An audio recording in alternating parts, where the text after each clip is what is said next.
Hello, everyone. This is Betsy Wurzel, your host of Chatting with Betsy on Passion Rural Talk Radio Network, a subsidiary of Global Media Network, LLC. Our mantra is to educate, enlighten, and entertain. The views of the guest may not represent those of the host of the station. Folks, due to the nature of what we will be talking about today, addiction, mental health issues, I just want to say, if you have any of those concerns, please consult your primary care physician in your area for referrals. It's very important. Do not be afraid to tell your primary care doctor about your mental health concerns. They are there to help you, and they have the referrals, and they know the resources. And with me today, I'm so excited, is Evelyn Lighty, who is author and writer of the book, A Search for Sanity, One Step at a Time. Evelyn has a MHR LPC. She is a counselor and trainer with 28 years of experience in addictions and mental health fields. She is highly regarded for her seminars in multicultural counseling and education.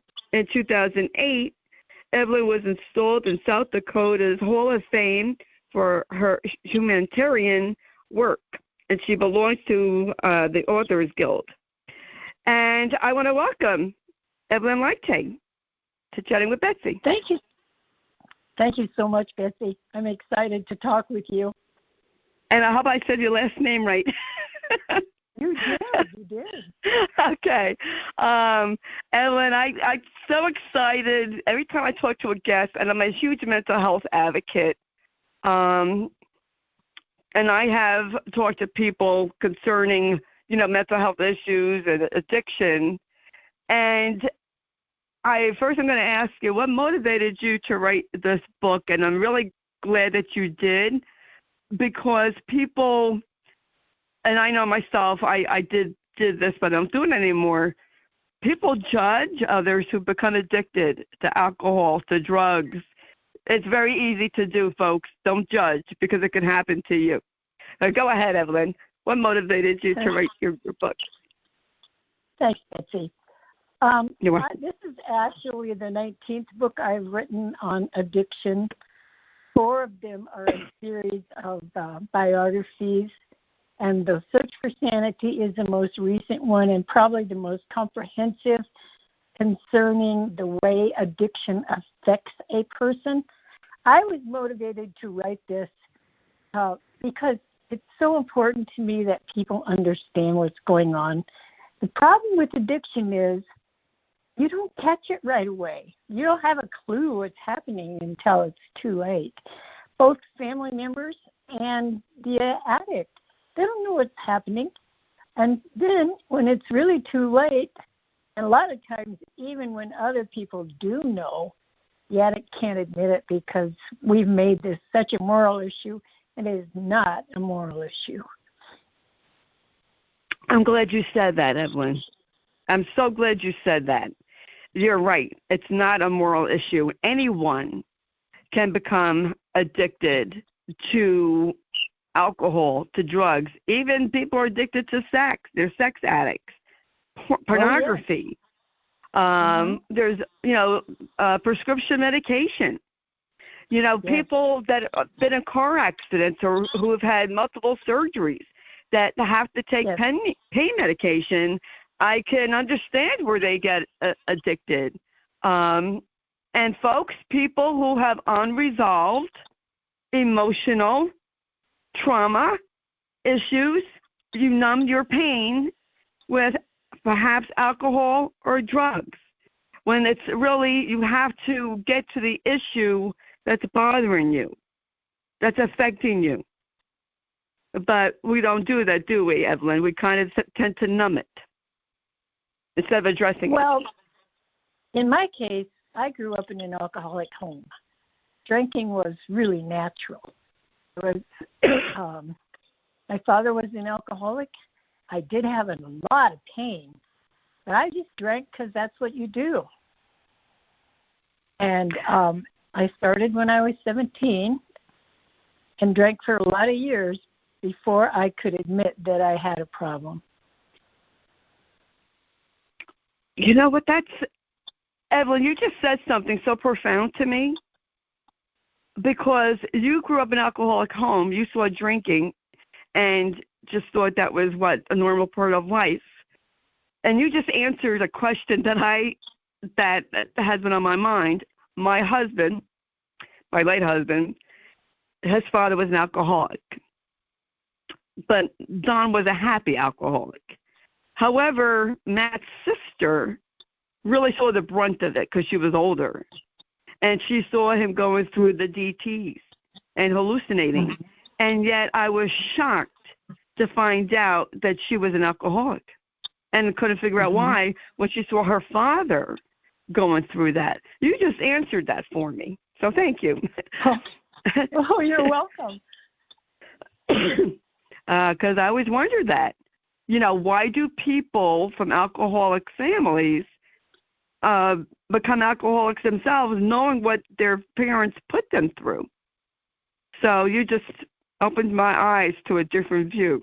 See, folks, this is why I love doing what I'm doing, because I learn so much from every guest.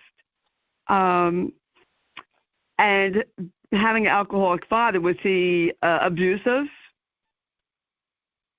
Only mentally, not physically or sexually, but he could go from the nicest man, kind and gentle, to a raging alcoholic, and say things that would just cut you to pieces. And what was your mother's response to that? My mother was a really good codependent. Her response was not to see it.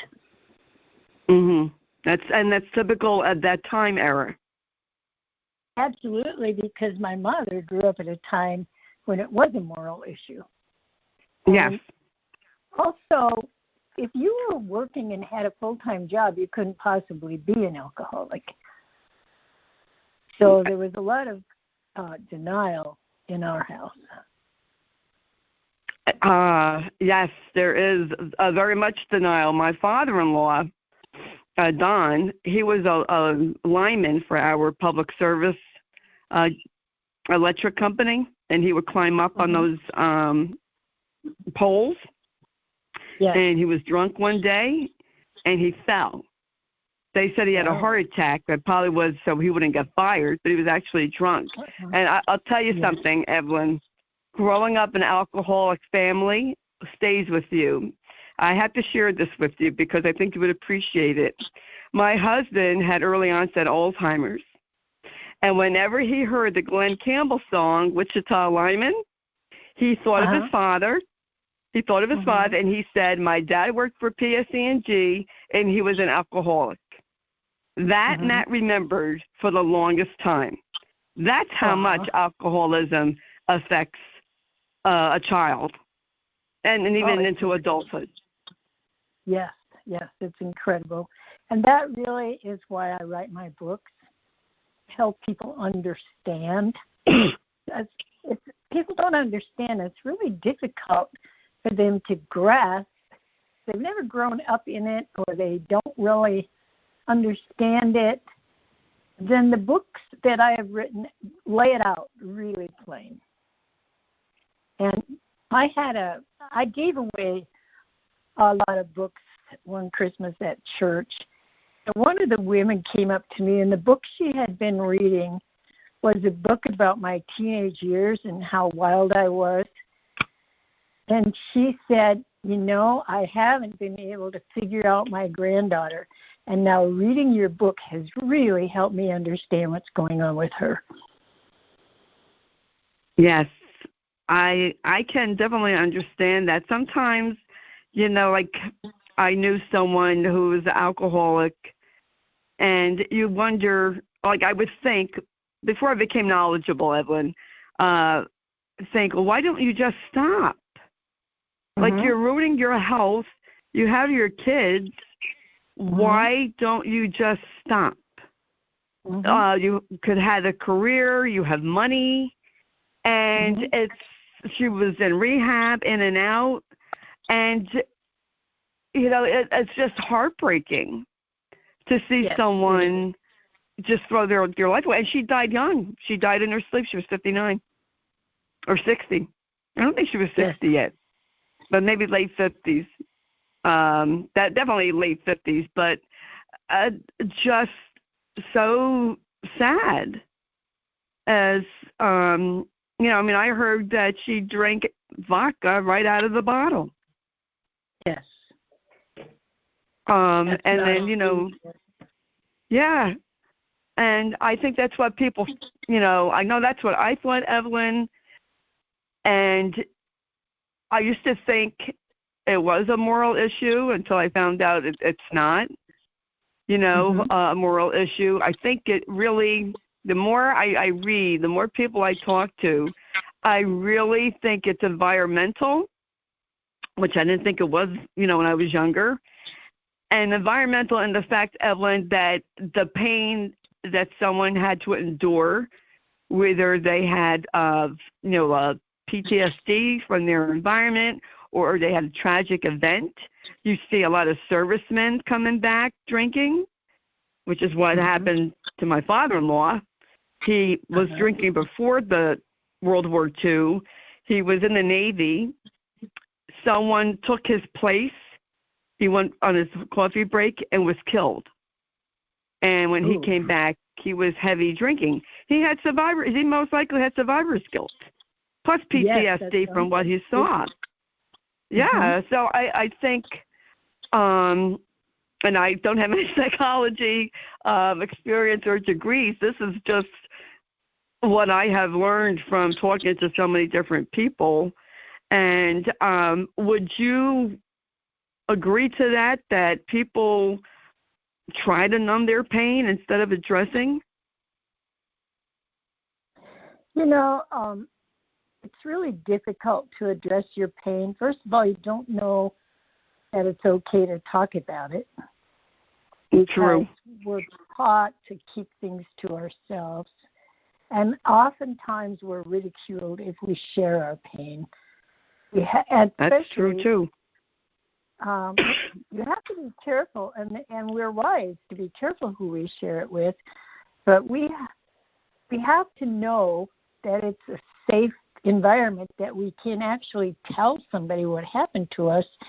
In order to do it, we have to look at it, and that is the hardest thing in the world, to look at what happened to you or what's happening around you is so difficult. It's, if you can find a really good therapist, and if there's alcohol issues, never go to a therapist that doesn't understand alcoholism, because they will make light of it. They will act like they don't understand why you're in so much pain. That happened to me, so I know that for sure. You really have to have a safe place to share and be able to get down to the nitty-gritty about what hurt you. That's hard. That is hard. You're right. That is hard to face. And in back in the old days, and even when I was growing up, I'm going to be 67 next month, we didn't talk about it. You didn't talk about abuse. You didn't talk about what went on at home. You didn't. No, you did not talk about it unless you're a generational breaker like I was. And you call it out. But that's not a popular thing to do. It was not popular in the 70s to do that. And Evelyn, I went to a counselor when I was 16. That was 1974. That was not a popular thing to do. I was shamed. People were shamed to going for mental health. I'm glad that mental health isn't as stigmatized as it was back then. It still has a long way to go. But being that I am an advocate for mental health, I just want to encourage the audience, find a therapist, like Evelyn said. And if you have alcohol-related issues, seek someone who is an expert in that field. because you have a right. Everyone has a right to get mental health treatment. Go ahead, Evelyn. I got in my soapbox. It's fine. I'm glad you did. It's very difficult in some areas to find somebody that you can talk to. I go on Facebook a lot because I have my business on there, and people are telling all their problems, but that's not the place to do it. Right. Because they get a lot of bad advice. The other thing is, if you come from a small rural community like I grew up in, the whole idea of telling anybody anything was so frightening. I mean, I'm sure when I was a kid there might have been somebody around who would have understood, but I didn't know who they were. Oh, sure. Back then, so, it's it's like now. Recently, I'm finding out classmates also were dealing with different types of abuse, but nobody talked about it because you didn't in the 60s or 70s. No, you didn't. And I was sexually assaulted by a high school principal. I told no one except one friend that I trusted. I didn't tell my parents. I didn't tell anybody because it would have been my fault. That was my big fear. You caused this. And that was the attitude. Yeah, that was the attitude back then. Yep. And it was, so I carried that a long time, a long time. Well, I'm sorry, so sorry that happened to you. That, people that you trust, and then, of course, I've said this before, I'll say it again, your pillars of the community that you would not think were monsters are behind closed doors. Nope, a high school principal. That is just awful. And I know, Evelyn, I'm sure people wouldn't have believed you because that's how it was back then. And they would have made it seem like it was your fault. Even if they believed you, they would have said it's no big deal. Mm-hmm. Yeah, go on. Move on. Nobody wanted to make waves. Right. You remember in the 70s how nobody wants to make waves? Everybody was trying to hush things up. Yes. So a lot of times it's really hard. And another thing I was going to say is when you come from a small rural community, you're afraid that if you go to a counselor, everyone will know and that they will make fun of you or think you're strange or start looking at you weird. And, that does happen. So you have to be prepared that doesn't matter. It's true. And that was before the HIPAA laws. In the 60s, 70s, there weren't the HIPAA laws that there are now where you can't talk about a patient, your client. But back then it was totally different. And you're right. People do look at you weird. I went to vocational school, so I didn't go to high school in my town, but my family was ashamed of me because I did go to a counselor, and I was gaslighted, and I was made fun of and called names. Yep. It's not easy. I think, Evelyn, it takes a certain amount of strength within someone to say, I'm going to go for help and screw you if you don't like it. Hello? I'm here. Hello? Oh, I'm here, Evelyn. Did your call drop? I'm here. Well, folks, I don't know what happened to Evelyn. I hope she calls back in because we were having a great conversation. And this is November still, and it is National Alzheimer's Month. and National Caregivers Month. So I am talking while I wait for Evelyn to come back on. And I think that if you know a caregiver, reach out to a caregiver. Send them a gift card if you can. Bring them a covered dish if you can. Let them know that you care about them. Hi, Evelyn. Hi, Betsy. Sorry. That's okay. I ad-libbed. I don't know what happened. All of a sudden, you weren't there. And I heard you say hello, but that's okay. I told you sometimes the call drops. That's what. Yep, okay. But we're good. So go ahead and continue with what you were saying. Oh, I was saying about, when I went for therapy and how, it takes a special strength in a person to say, I'm going to go for therapy and screw you if you don't like it. But to be able to take the name calling and the shaming and the gaslighting, it's not easy, folks. It's not. But you know what? You have to decide for yourself. I'm going to go and take care of myself. And the heck to everyone else if they don't like it. And don't worry about what people think. You have to do what's best for you and your quality of life. That's very true. One of my problems was always that I was taught that what people think is very important. Mm-hmm. My mother would say, what are people going to say? And you can't wear that because that doesn't look good. You got to look perfect. You got to act perfect. I mean, she didn't use the word perfect, but that's what it boiled down to.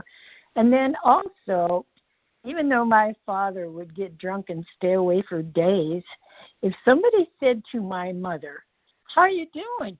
She would say, oh, just fine, thank you. And that's the name of one of my books. That's so typical. What year was your mother born? She was born in 1904. Oh, she was okay. older when she had children. She was much older when she had children. That was very typical for then. And then, like I know my mom's generation, my mom was born in 1930. I think her mom was born in 02 or 03. Mm-hmm. And, my mom was like, you don't air your dirty laundry. You, what stays in that, goes on in the house, stays in the house. And you don't talk about anything, and everything is fine. And you move on. But here's what my point is. It's really hard to break those rules. Yes, it is. Those are rules that you grew up with, that I grew up with, and it's difficult to break those rules. When I wrote my first book, I wrote about my alcoholic husband's battering because he battered me and the kids. And people didn't talk about battering. In fact, in South Dakota, they said, oh, there is no such thing.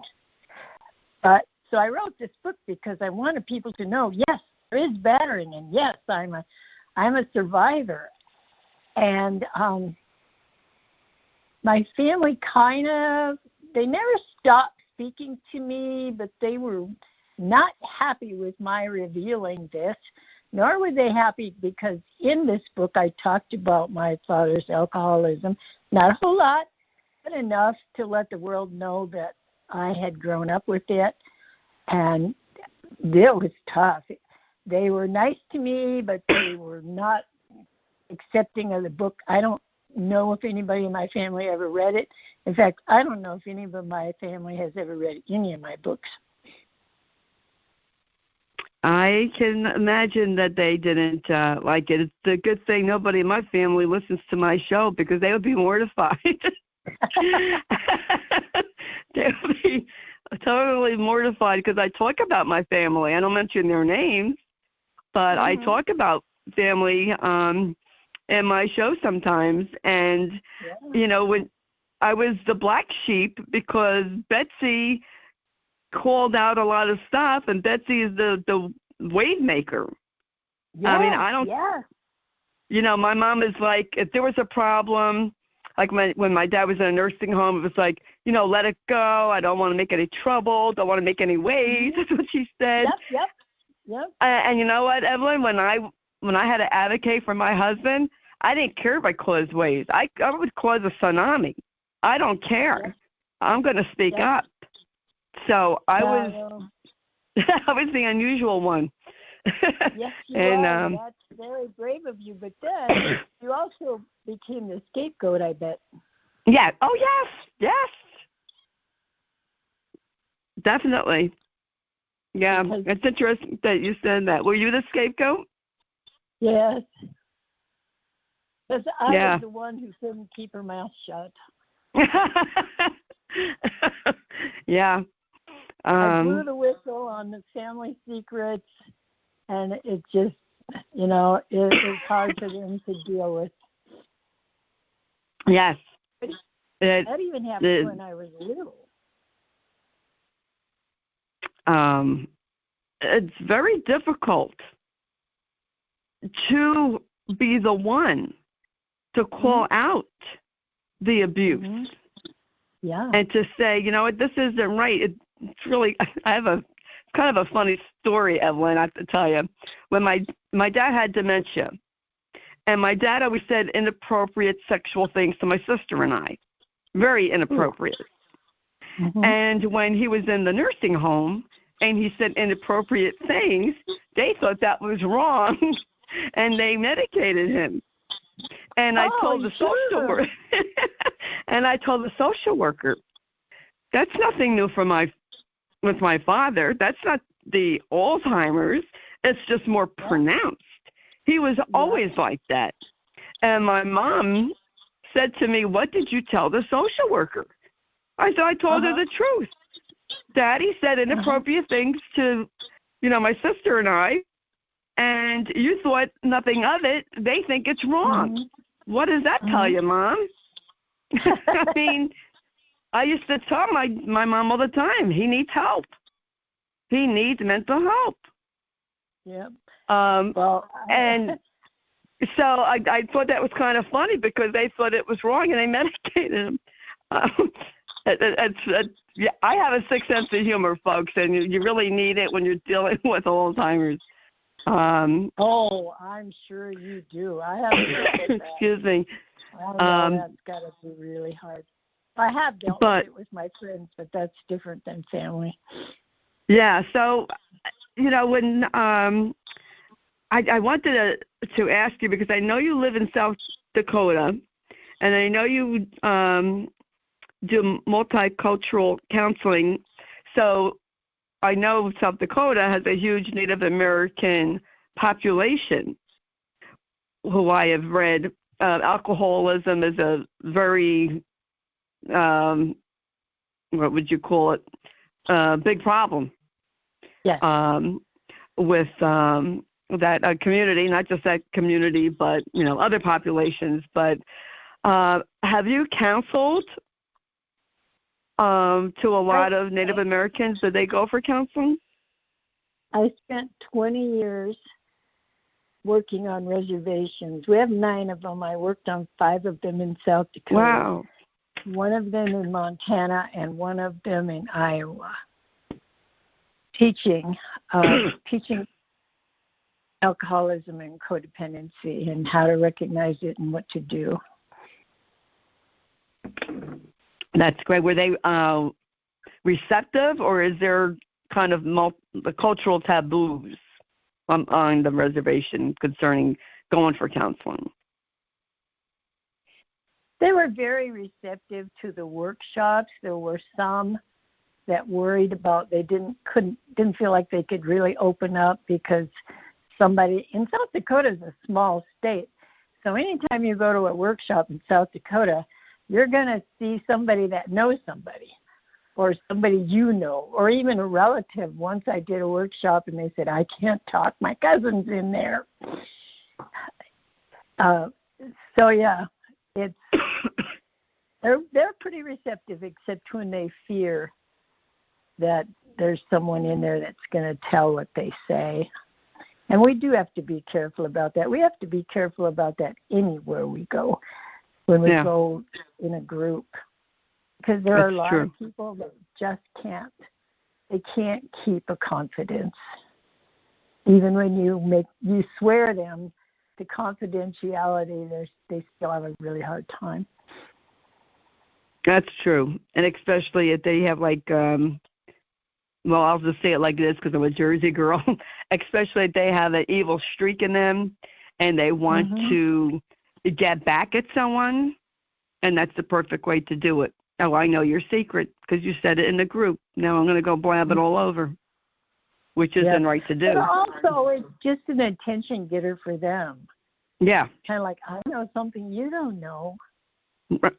Exactly. That's that's a shame. I was on a show where we delved into the Native American history, and it was just mind-blowing because I wasn't taught all this and growing up. But you can I felt for them, and I could see why they might have a problem when they're ripped away from their family as a child, and their language is taken away from them, their culture is taken away from them, and they have the sense of abandonment. It was just awful what happened to many, many Native American families. And yes, it was. I've worked with a lot of boarding school survivors. Yeah. Yes. The trauma, the abuse. It's terrible. But I didn't know that, growing up. Of course, that's not going to be in history books. Yeah, that won't be in history books. Evelyn, what would you like the readers to take away from reading your book? And tell us about your business, too. I wrote these books so people would know they're okay, they're not crazy, that they could find somebody that they don't have to, even if they're keeping this secret, they will know they're not alone, that they will understand that there are many, many people out there with the same issues. My main concern is that people who read my books come away knowing that it's not their fault, that they are okay, that they didn't do anything to cause the abuse, that they didn't do anything to make somebody drink. And there's a lot of families, a lot of kids in particular. Well, if I wouldn't have said that, I mean, when I was married to my battering husband and he would blow up and go into a rage, I'd think, oh my gosh, if I wouldn't have said that, he wouldn't have done that. Well, that's wrong. There's nothing further from the truth. And that's mainly what I want people to understand and to know. I love that. That's so important, Evelyn. Thank you for sharing that, because we do tend to think, oh, that's my fault. That's my fault that he hit me. It's my fault that this person just beat me up emotionally. And really emotional abuse, okay, you don't have the physical pain, but you had the emotional pain. It's two different things, but if I would have said... Emotional is almost worse. Well, thank you for saying that, Evelyn. It is hard. Well, because you can point physical abuse. He hit me. And in the days when that was happening to me, they wouldn't have arrested him or anything. Now they would. But the thing is, I could point to what happened. Emotional abuse, you can't really point to. You can't really say why you're hurting so badly, because you can't really express, or I never could really express how much it hurts to be told that it's your fault. I mean, that things aren't going well, or that you did this wrong, or you did that wrong, and it's constant, and there's a lot of negative. My dad used to bait me, and I know if you've heard of baiting, but that is a particular trick of alcoholics. They bait you so you'll blow up, so they have a good excuse to go and drink. Wow. That's never heard of that, but that's interesting. Well, they do that now. They do that with wives and spouses. And my mother would never blow up, so I was the one that blew up. And it's very difficult being the scapegoat and to overcome those feelings, because you think even in adult life, everything's your fault. Even if it's not your fault, you think it's your fault. It's rarely ever your fault. It's just exactly. that somebody needs the scapegoat. Yeah. My younger brother called me up. My son has a cognitive disability, and when Josh was about 18 months old and they found out, what his disability might have been at that time, my younger brother called me up and said, "What did I do wrong? What did you do wrong?" And I'm thinking, who calls up and says that? But then again, from the environment where I was the scapegoat and blamed for everything, and everything was my fault, of course he would think that. Of course he would. I used to go to ministers and tell them about my husband, and they'd say, "What did you do? Yeah. What did you do to cause that?"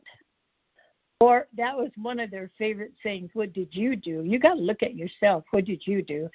The other one was, "Go home and pray, and God will take care of it." Well, God does not necessarily take care of an abuser. You've got to be assertive and take care of yourself. Absolutely. And I have heard stories. I have interviewed people of domestic violence, and they went to their clergy person, and that's what they were like, stay in that marriage. Stay in it. Yeah. Yep. Or they'll quote Corinthians 13. Love is patient, love is kind, blah, blah, blah, blah, blah. I used to absolutely hate that. Because what it said is you got to tolerate all this bad behavior. And I'm pretty sure that's what my mom was going on when she tolerated my dad's behavior. Yes. And plus, given your mother's timeline, that's what was expected of her. She was expected to tolerate it. And because that's what they did. The wife was was the man's property, and that was expected. The guy could do whatever he wants, and the wife just has to accept that because that's the way he is, and that it's our fault. It's always the woman's fault. I know clergy people who have said to the wife, "You must be doing something wrong. Oh, it's your fault." I mean, that is absolutely insane to me. That's ridiculous. That's unacceptable. It is unacceptable. And I sure hope, and it's going to be 2025 soon, that people aren't saying that anymore. I could only hope that has changed. What can we do as a... Go ahead, Evelyn. I've been going to church my whole life. We used to go to church 3 times a week when I was a kid. But Christians can be so cruel. Yes. In terms of judging and in terms of stonewalling or gray rocking. They can be so cruel. Now, I went to a Christian women's writers conference, and those Christian women, when they found out the topic of all my books was addiction and mental illness, they just totally turned their back on me. So I met another woman there, and we just went shopping. Heck with this. We're not doing this. Yeah. Oh, it needs to be talked about. It has to stop being a taboo subject in churches, places of worship. We need to address this in our society. What can society do to reduce the stigma of addiction and mental health issues? Well, if more people felt free to talk about it, it would it is somewhat reduced, because there's a ton of books out there. When I wrote my first book, it was the first one about alcoholism and spousal abuse. But now you can go on Amazon. You can find all kinds of books. People are sharing their stories more and more. And the more that people are willing to talk about it and share their own stories, and that is one thing about Facebook. A lot of people go on Facebook and they share what they're living with. And that lets other people know you're not alone. You don't have to do this by yourself. Absolutely. Oh, I so agree with that, Evelyn. I've been telling people for quite a few years in the caregiving world to share our stories. That was very difficult 7 years ago. People did not want to talk about caregiving or the stigma of an illness such as Alzheimer's.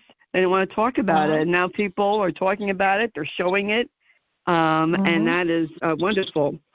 Evelyn, you have a free audio offer of your book. That's on Amazon? No. It's on my website. Oh, okay, on your website. Okay. EvelynLighty.com is one website.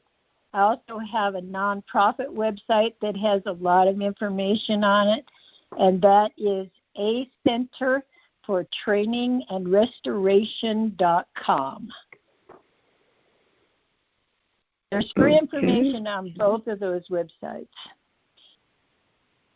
And Betsy, I will send you a direct link to the free audiobook.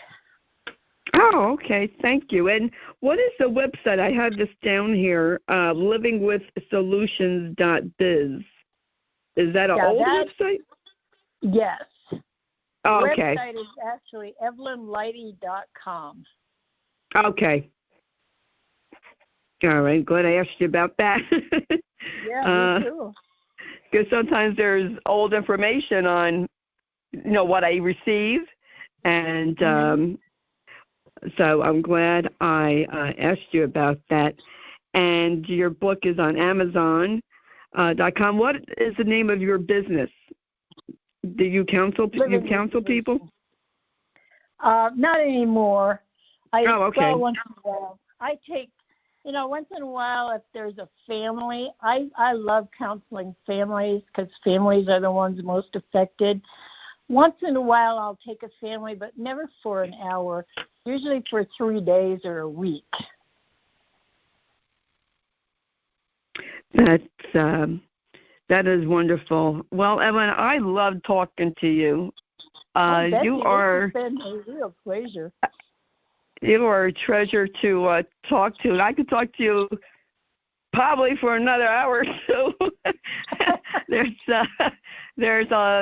so much to discuss, and I just want to encourage people, go on Evelyn Lighty's website. It will be in the blog because you will learn more about her background information. Go on the website to hear the free audio book, and go on Amazon.com to order the book, A Search for Sanity, One Step at a Time.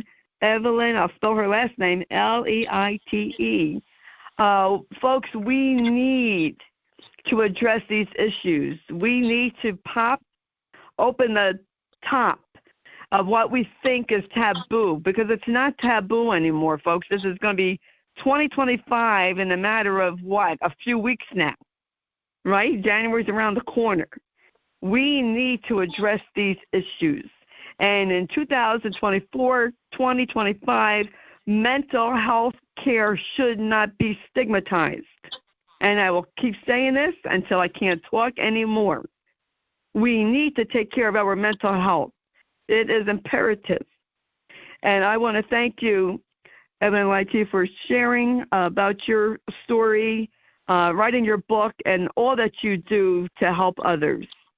You are a gem. So thank you. Delightful. Thank you. Thank you so much. And, folks, you could read all of the information in the blog that Jeannie White who is the station manager, writes the blog, produces the show. So thank you, Jeannie, and thank you for listening, subscribing. If you don't already subscribe to Chatting with Betsy, it is for free on Spotify, Spreaker, iHeart, Amazon Music, to name a few. And I want to thank Lillian Caldwell, who's the CEO of Passion World Talk Radio, who makes this all possible. You can follow me on Facebook, Betsy E. Wurzel, Wurzel, and I have a support group, hashtag Kick Alzheimer's Ask Movement. Everyone's welcome to join. And as I always say at the end of my show, in a world where you could be anything, please be kind and shine your light bright, because we need it now more than ever before. And folks, I've said this so many times, I'm going to keep saying it. Don't judge people for going for their mental health care, because you never know what life is going to throw at you, and you might find yourself going to see a counselor, a therapist, psychologist, and you wouldn't want anyone to make fun of you. So take it from me. It can happen. Life happens. Things happen. And sometimes we need help in our lives. And it's okay, folks. It's okay to go for help. I do, and I'm not ashamed to say it. I still see a psychologist to deal with PTSD, to deal with grieving. And I'm not ashamed to say it. I want to encourage everyone, if you are having any difficulty, please reach out to your primary care doctor. If you are having a mental health crisis in the U.S., please call 988, the suicide hotline. And that's what I have to say today, folks. Be safe, be kind. This is Betsy Wurzel, your host of Chatting with Betsy on Passion World Talk Radio Network, a subsidiary of Global Media Network, LLC. Bye-bye now.